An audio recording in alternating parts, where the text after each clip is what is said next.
I'm Jenna Seery, a bookseller and associate producer of Poured Over, and today I am so excited to be talking to Shannon Chakraborty about her book, The Adventures of Amina Al-Sirafi, which is about to come out in paperback. If you haven't already read it in the hardcover, I can't wait for you to get your hands on this incredible book. I know so many of you out there have read the Daevabad trilogy, the series, which is one of my favorites. It completely opened new doors in fantasy for me. It got me back into fantasy in so many ways because the characters are incredible. The world building is insane. And Amina's journey is no different. So, Shannon, thank you so much for being with us today. Oh, thank you for having me. I think the only place to start when talking about this book is to talk about Amina herself, because she is such a special character. I think especially in fantasy, we see a lot of the same types of people come through. There's a lot of archetypes in what we can expect, I think, especially for women. And Amina sort of subverts a lot of that. So I was wondering if you could talk a little bit about her and how you came to her story. I will. A lot of the subversion was completely intentional. I love fantasy fiction, but I mean, it's almost a tired hat to say a lot of the characters are young, and that's not anything new. I think people want to be like, oh, it's contemporary influences. It's not. Humans have been telling coming of age stories about the youth since we have been telling stories.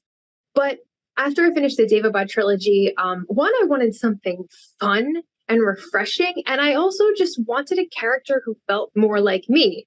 Not that I'm, a murderous pirate, but I wanted an older character. I wanted to write about motherhood, and I wanted to write about that sort of feeling when you're kind of like, is my story written? I feel like I'm still finding out who I am. That can't be done because I'm no longer 18 years old.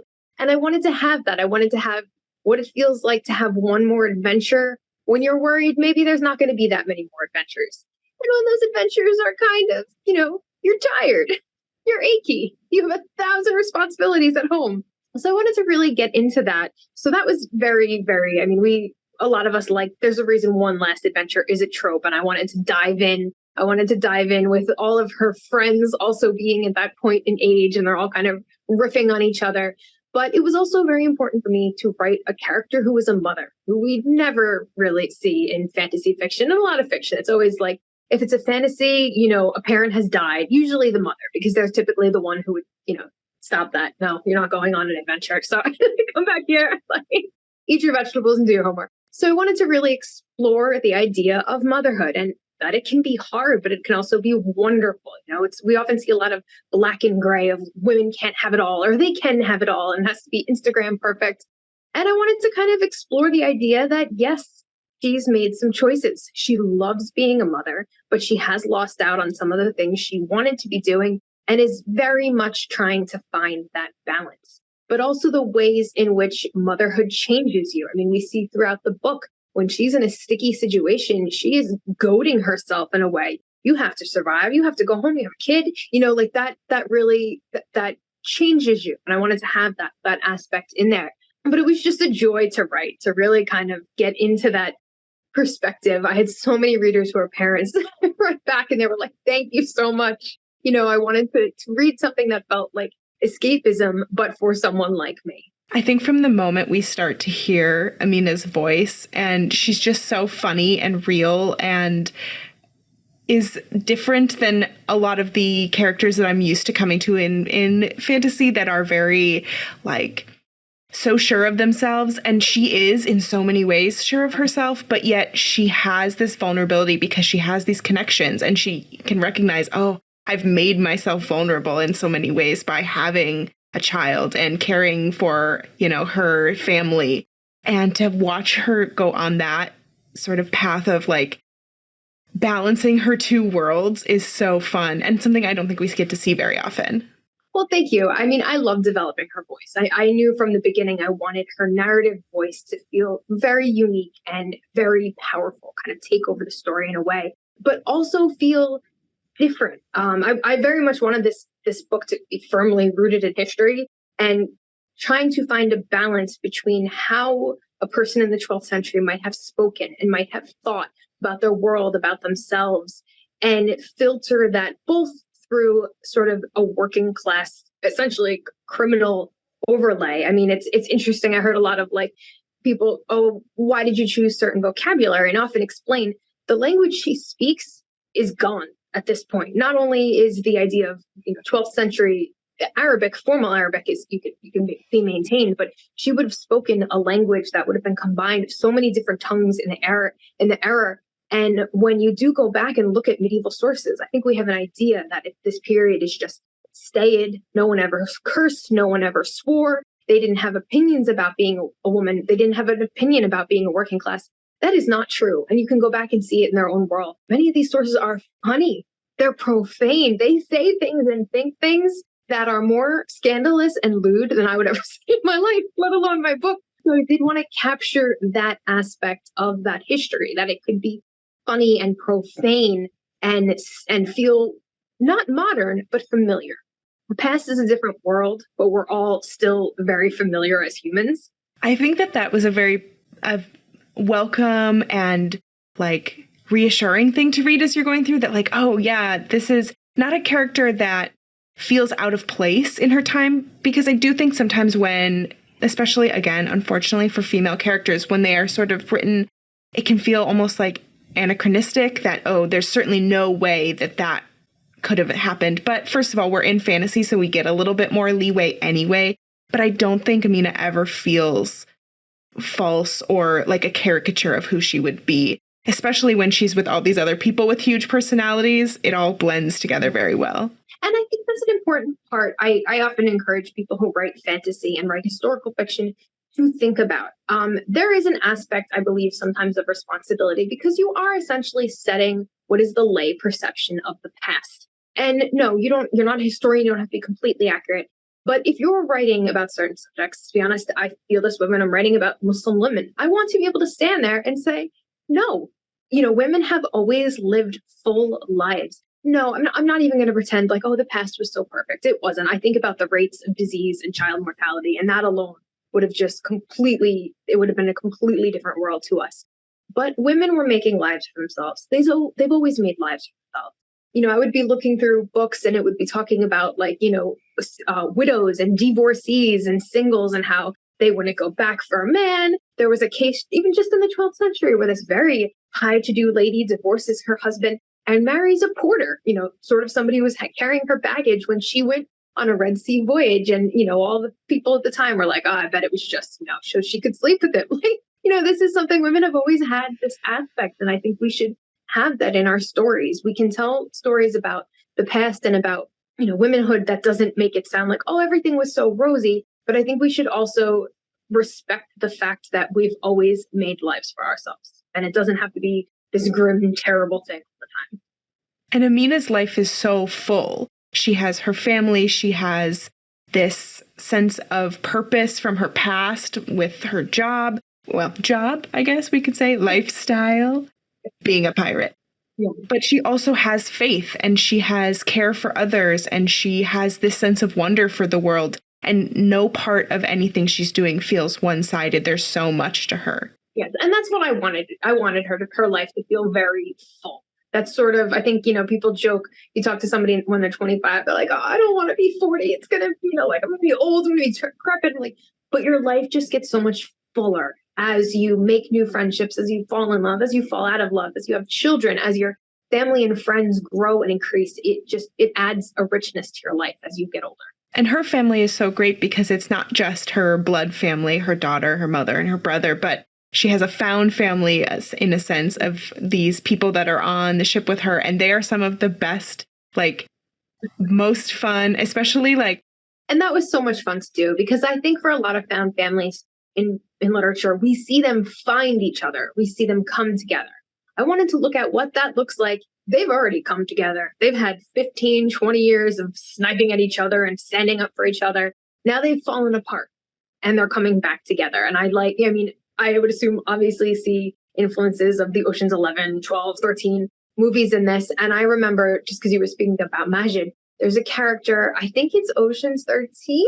It's the gender swapped one where they go to get one of their thieves back and she's living this cookie cutter perfect suburban life.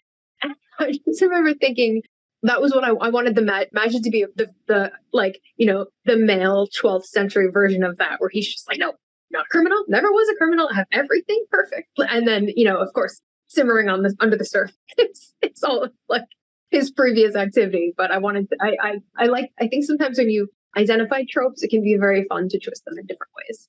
Yes. It's Ocean's 8 and it's Sarah Paulson's character. I know it so well.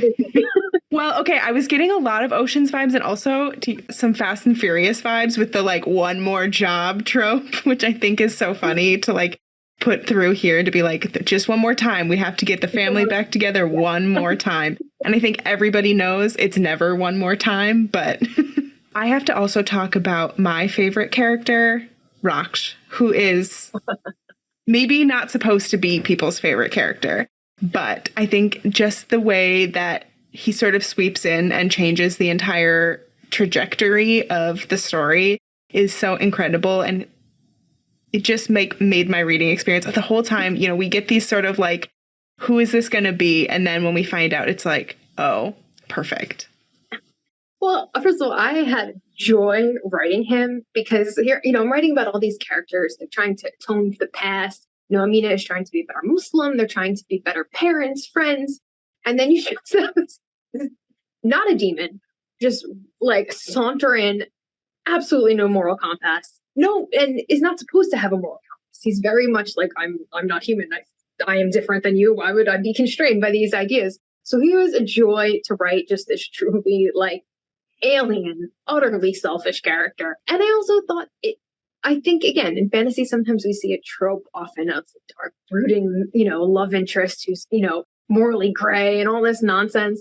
And I wanted to also do a flip of that. What if he wasn't morally gray? What if just his main attraction was the fact that he was very sexy?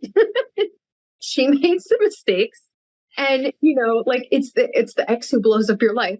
And I really wanted to play with that idea of both very unexpected of, what that kind of love interest, I even use in quotation because I don't think he's a love interest, what that could look like. And just to add some humor of just being something that he's just completely alien to the human experience in a humorous foil type of way. And he is so funny. And just the interactions of him living his own life completely separately and just not really understanding how the human world works and how he plays a role in it. And yet he is so immersed in it and cannot seem to get himself out of it is so much fun. And I think the balance between the adventure and the humor really hits in that spot where it's like, this book could be very easy to go one way or the other, this kind of story of like so much action and it's just so fast paced that you sort of lose the humanity in the characters, or it falls too much into the humor and maybe isn't as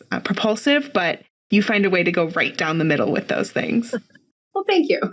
And it makes it very fun to read because I think there are not enough books about pirates. There are some great books about pirates. There are some great books about female pirates. Like I think of Deep as the Sky, Red as the Sea, Rita Chang-Eppig's book from a few years ago was an incredibly fun, a similar sort of story of motherhood on the high seas in certain ways. But this is super fun to get to go to pirates. So I wonder how you picked that sort of mood for us to go down. The actual core of this book has been in my head for years. Of the idea of this mother who used to be a pirate in this particular setting for a lot of reasons. One, my original academic interest was in the medieval Indian Ocean world. I love it. I think it's completely fascinating. I could talk 3 hours about why. I won't do that to you and your listeners, but I knew I wanted to set something in that. And I began originally kind of toying with this book when I was querying for an agent for the Devabad trilogy. Because I was having no luck, because strangely enough, in 2015, no one really wanted to buy a doorstopper with all these like foreign words. Guess that went away just fine. But I started working on a new book and I kind of just would toy over it on the years. And then at the point where I think I was in between 2 and 3 of the Devabad trilogy, I had Kingdom of Copper was coming out and they asked if I had another project. And I did. I said, I have what I view as Sinbad the Sailor meets Ocean's 11. And they were like, okay, here, let's just go with that. You don't even need to hand in a summary, just go with that. And so I kind of always knew I wanted it to be that setting. And I love I mean, I won't, again, getting into the reasons I love this period in time, but there's so many travelogues. And we hear, Ibn Battuta is a famous one, but there's a lot of other similar ones. And we have these scholars and these travelers, and they go throughout the medieval world, largely the Islamic world. It hangs together in a way that you could use your education, that you got in, say, Morocco, to go to all the way to China and continue to work in Islamic courts. But it's great because it offers a snapshot of life, but they're often very judgy of the locals, of the people who, carry out their journey, the sailors, the captains, the porters. So I kind of wanted to tell a book about that story of the people who were living on those fringes. And a lot of the actual sources in the medieval world, they're very city-based, and they're very funny because of that. They talk about guilds of criminals, of highwaymen, of assassins, of how you can fake this person out and fake this person out. And so there's just such richness in there. I knew I wanted to play in that world and kind of bring a lot of that to a more popular perception. So I always knew it was going to be that. It was going to be pirates, because pirates are fun. I mean, pirates are not in real life fun. Although I think there is, and this was an idea I wanted to play with, is one person's pirate is another person's hero. And I think in this particular time and frame, they were often, rather than sort of like our perception of like the 17th century Pirates of the Caribbean, in the Indian Ocean in this period, they are often more the go-between people who maybe help you go through customs a little faster, maybe steal back your shipment of horses that was stolen from someone else. So it's kind of like, they grease the wheels in a way.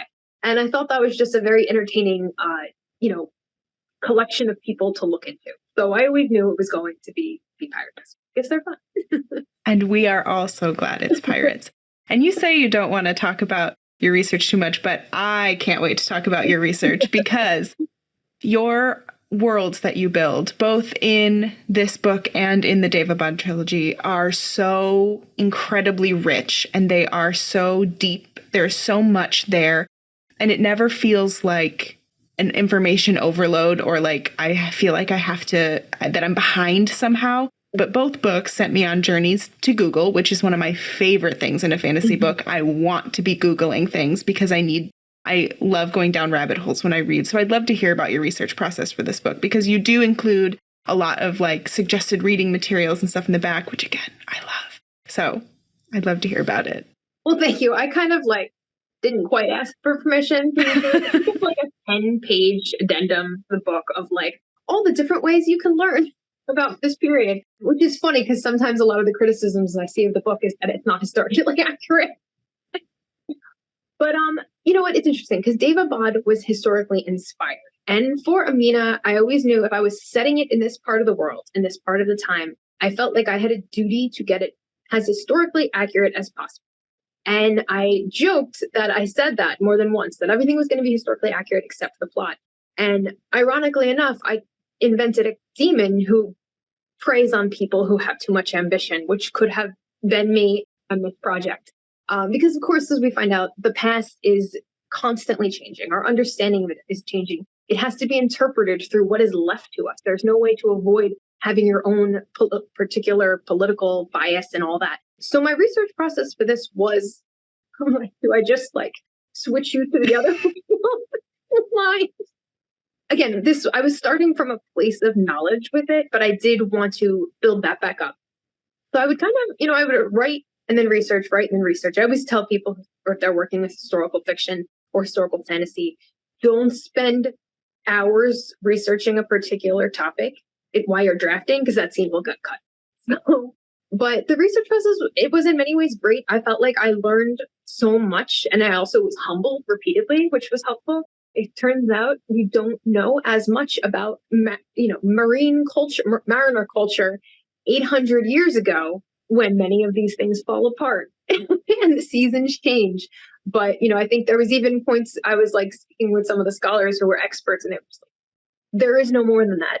This is everything we know. I can't correct these details, but it was enjoyable to see the new scholarship, to have, when I was an undergraduate, read, okay, this is what they thought about the sailing period. And it was kind of Arab and Muslim sailors stopped going past India at this point because they just didn't need to. And then instead, I see the scholarship has advanced 10 years. This is what the ships looked like. They were so much more advanced than we thought. The reason they stopped going there is because the world was essentially becoming more Islamicized and they didn't need to. And it was in a very different way. So I love doing the research. I found myself like, especially on the ideas of magic and sexuality and gender, really challenged in a way that I knew a lot of readers were not necessarily going to believe me. Like, yeah, there have always been people who are queer. There have always been people who do not feel that the gender binary applies to them. And that's there. That's not, a modern writer putting my politics in. It almost felt like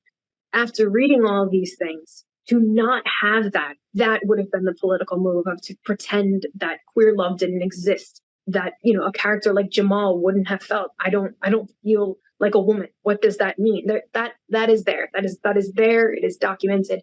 And I really enjoyed the fact that I could have my own knowledge challenged and find new ways to incorporate that. Even on the idea of magic, I think we have a cleaner idea sometimes of the past of, oh, it's superstitious, or, oh, all of these things are forbidden and haram. But people were practicing them. People were believing in them. It was an integral part of life. And that's not for someone, for me, from 2024, to sit back and judge. It's for me to understand why their world looked like that. So I found it, honestly, a wonderful, challenging experience. It added easily another year to the writing of the book.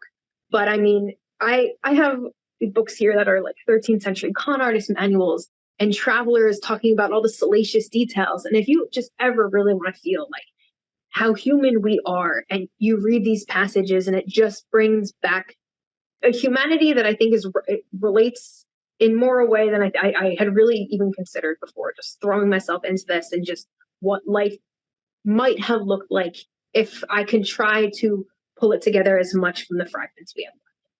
I find that that's one of the things we all come to reading for, to literature, but especially to fantasy. It gives this space for us to explore that humanity and explore what all of that means. I wrote down that I believe your quote here from the author's note was completely historically accurate, except for the plot, which I love. But beyond that, there's just so much connection that we can find, especially they're in, I think, the growing sort of trend almost of historical fantasy. We see that so much now, this sort of taking cultures that maybe have been underrepresented in many ways and showing them through these incredible new lights. It's really a delight to read. Well, thank you. And I think we can also learn more from that. It was interesting. Some of the feedback I got from very Western readers was about how I showed Amina and her sexuality, and but women weren't allowed to have rights back then.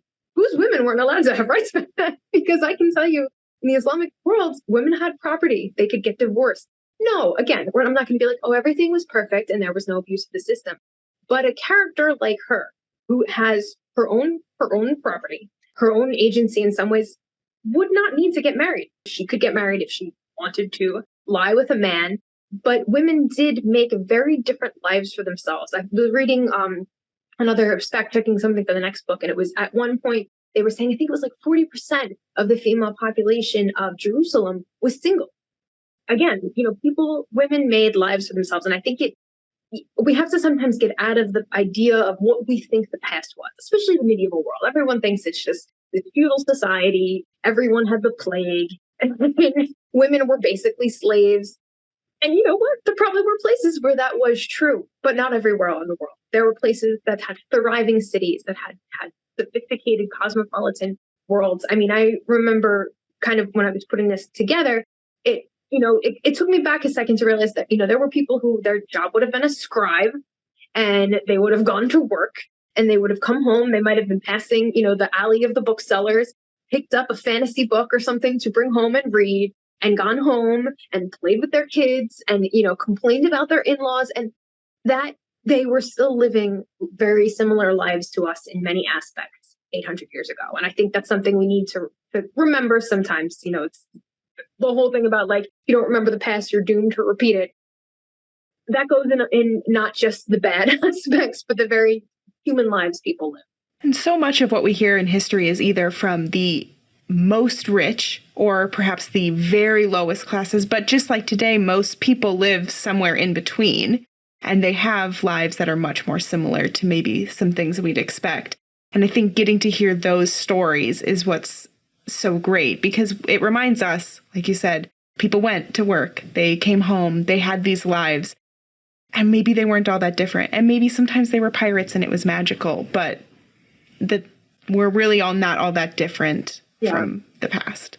And I think one of my other favorite things about the way that you sort of tell that story is through these sort of like interstitial framing legends that you have that are so fun. And I wonder how you kind of came to those and why you chose to include them. And also, the second time I listened to this, I did the audiobook, and the acting on those is so good and so funny. So I really recommend to anyone to check that out too. The audiobook takes it up just an entirely different level. The actors are incredible. They nail the personalities. And it's, again, I won't spoil things because I think you should have that interplay. But they actually got at a very good aspect of this, which was I wanted this story to feel like it was in conversation with and sort of confrontation with many of the accounts that I read to inspire it, that were like, how would those scholars have written about Amina and her crew? Like, what would they have said? They would have said, again, all of the terrible things that they say in it, and then have that, then show the flip human side of that. And a couple of them, I think I marked in the text or afterwards, which ones are taken directly from historical sources. The one about the pirates of Socotra was, the one about the poison was. So I wanted to kind of have that play of like, this is how they would tell your story, and then this is how they lived it. Kind of add a human aspect to it. And also, I think, I don't want to spoil things, but we are seeing in the story the creation of one of those scholars who will go on to tell these tales. So I wanted to kind of give space for him to shape into the sort of scholarly storyteller he will end up becoming. It adds in this element of, I say playfulness, but I don't mean that necessarily in like a fun, silly way at all the time, because there are a lot of serious moments in this book where, there is drama, there is high action, there are moments where you don't know what's going to happen. People get hurt, people have crazy things. But yet the book, and this is going to be a bad boat pun, but there's a buoyancy to the writing that I think is very different from the Daevabad trilogy in the sense that it has a different pacing. And I wonder how that felt if you were writing it, and did it feel very different from writing the books that you'd already written? Absolutely, and that was intentional. I love the Daevabad trilogy. That's launched my career, started it, but finished Empire of Gold, and I was just like, I need some light, yes, some happiness, and some humor. And what if it wasn't a story about like the feeling like the end of the world? So it was completely that. I always knew I wanted to write a more fun, adventurous romp.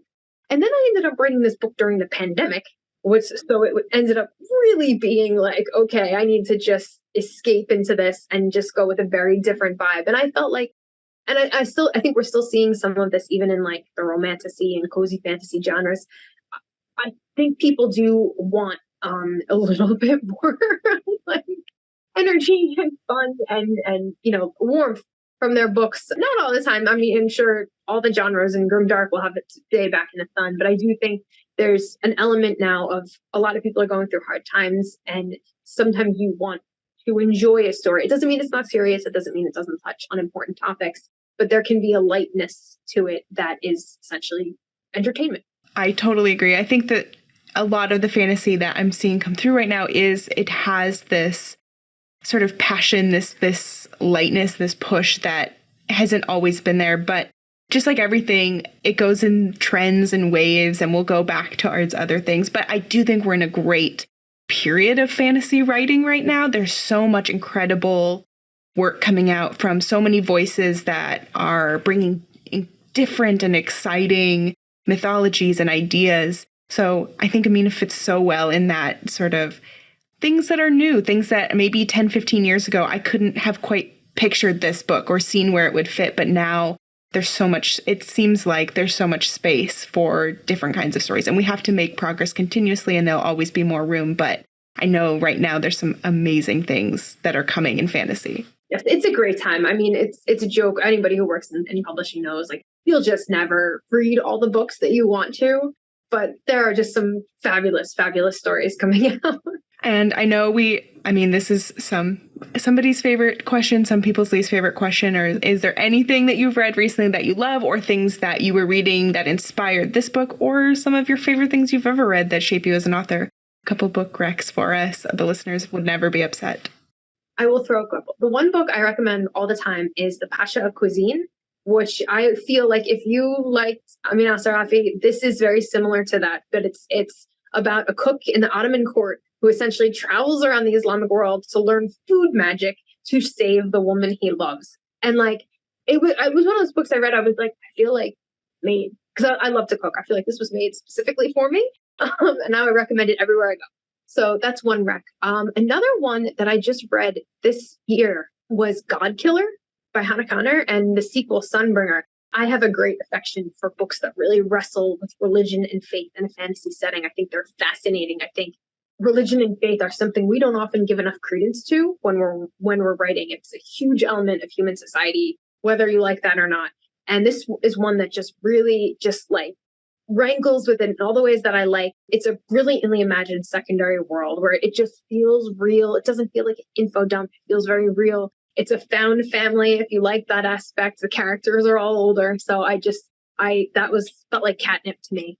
Yes. So another couple that I would recommend, again, to kind of shake up the idea of what people think about the past and be incredibly entertained, but Flying Snakes and Griffin Claws by Adrienne Mayer, just a selection of the different historical inspiration behind crazy things from, why did we think Midas's touch was gold to the Poison King Mithridates. It's just an incredibly entertaining book. And you can kind of pick it up and read, sections at a time. It's very good. I love that.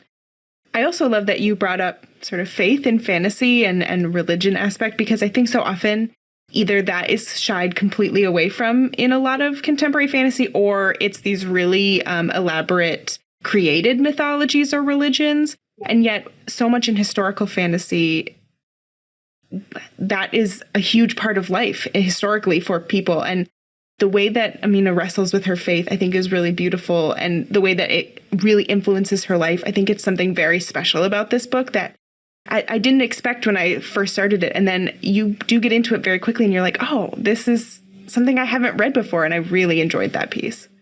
Well, thank you. And that was also very important to me because I want to see more Muslim characters and Muslim writers across the board. But I want to see more stories about coming back to faith. And again, I'm not coming here to evangelize or anything to people, but I think there's an aspect, again, it's just another part of human perception of, we see people break from things a lot, but to come back from it as a criminal, as part of the idea of trying to be a better person, it felt like it was a very natural fit for that character. And that I wanted to see that exploration in a Muslim character to kind of really have how that would work, to talk about not, the compassionate and the merciful side of her faith that keeps her going. And I think it shows a lot of her vulnerability and a lot of the things that are not holding her back, because I don't think it ever does, but they are influencing those decisions, and they sort of help her slow down and like maybe avoid making some of the wild decisions that would really bring her life somewhere off track. But she really is able to spend a lot of time thinking, which is not something we always see in fantasy books. I feel like there's a lot of do first and worry about the consequences later. But I think because she is older and because she has so much in her life, she's really more like, oh, I can't do that anymore. And it was also the interesting part, when I was putting together this novel and wondering at what point of her life did I want to focus on. And I thought, okay, I want to write a pirate, but I don't want to write a bad person in a way. Like I wanted this character to feel like someone you could root for. How do you play with that? How do you, really wrestle with the idea of what somebody would have done as a pirate? There's no getting away from that, and how they may feel about it now. And it felt like, again, her faith was a part of making that a more natural journey.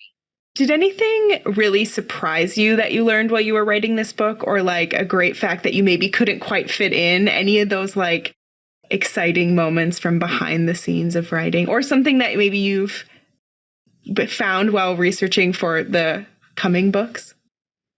I'm trying to think of some, because this is another I should prepare for, because there are so many.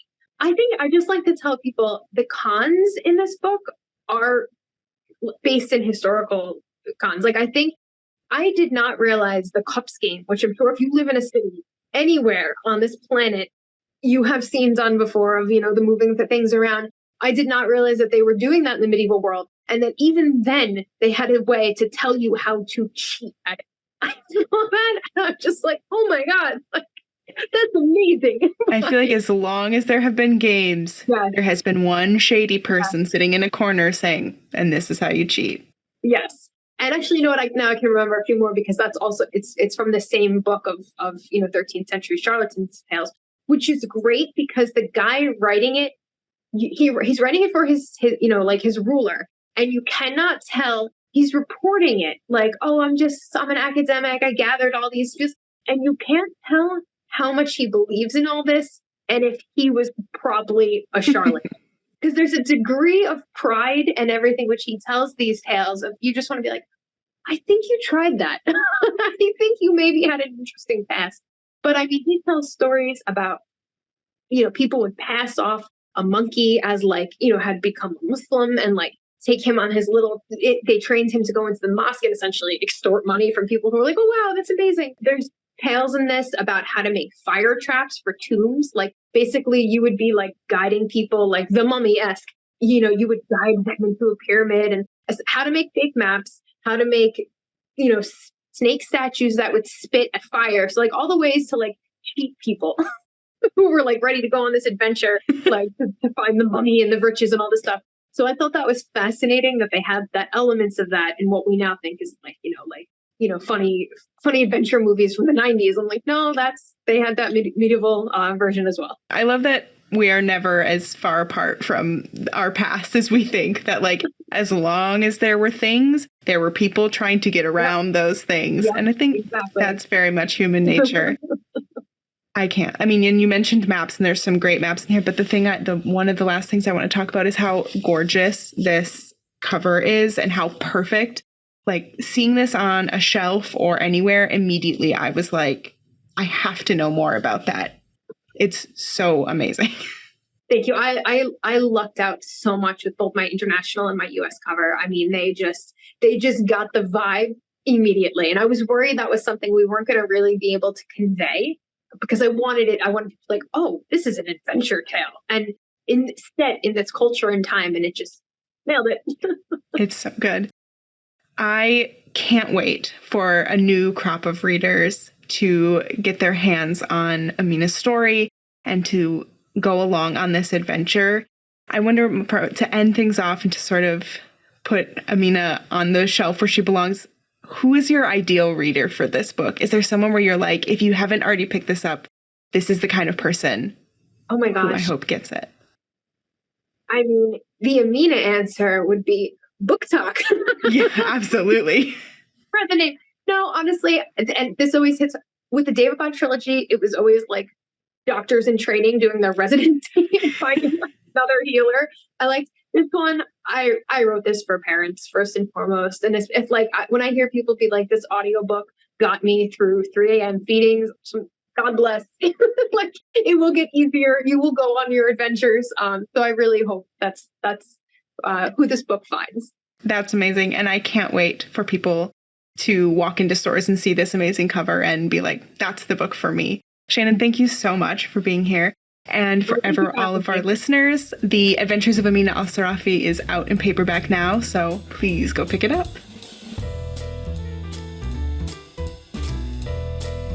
Thank you for listening. Poured Over is a Barnes & Noble production. To help other readers find us, please rate and review the show wherever you listen to podcasts.